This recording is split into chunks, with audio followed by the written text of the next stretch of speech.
اب معاملہ یہ ہے کہ شاید آپ لوگ سے پریشان بیٹھے ہوں کہ 8 فروری کو تو پتہ نہیں عوام کا جمع غفیر آ جائے گا، احتجاج ہوگا،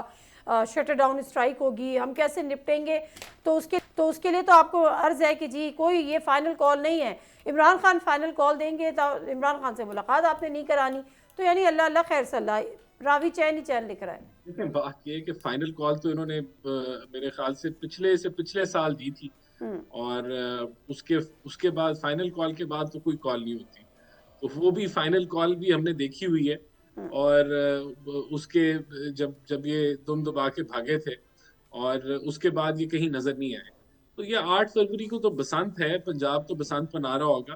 اور زبردستی اگر یہ کریں گے شٹر ڈاؤن کے لیے تو آبویسلی اگر قانون کو ہاتھ میں لیں گے تو ان کو اس کے مطابق نپٹا جائے گا۔ بہرحال دیکھیں، انہوں نے کہا ہماری بڑی جدوجہد ہے، جدوجہد تو صرف انتشار پھیلانے میں ان کی رہی ہے،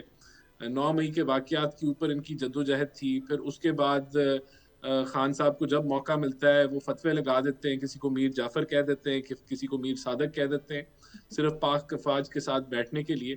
اور اداروں کے خلاف ٹویٹس کرتے ہیں۔ تو یہ ان کی جدوجہد رہی ہے ملک کے اندر نفرت انگیز سیاست پھیلانے کی۔ ابھی یہ کہہ رہے تھے کہ ہمارا فوکس دہشت گردی کے اوپر ہونا چاہیے، تو 12 سال سے ان کی اپنی جو حکومت ہے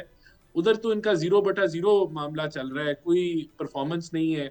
خود یہ ان کے سپوکس پرسن کہتے ہیں ہمیں تو ووٹ دیے گئے ہیں خان صاحب کو رہا کرانے کے لیے، اس کے علاوہ تو ہمارا کوئی اور کام نہیں ہے۔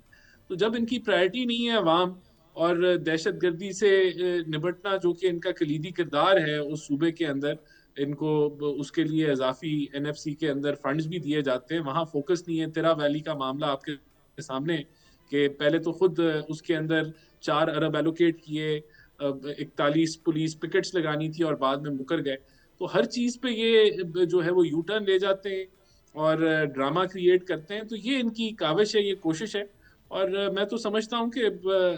8 فروری کو جو ہے وہ راوی چین ہی لکھے گی۔ سبسکرائب کریں اور بیل دبائیں تاکہ کوئی خبر رہ نہ جائے۔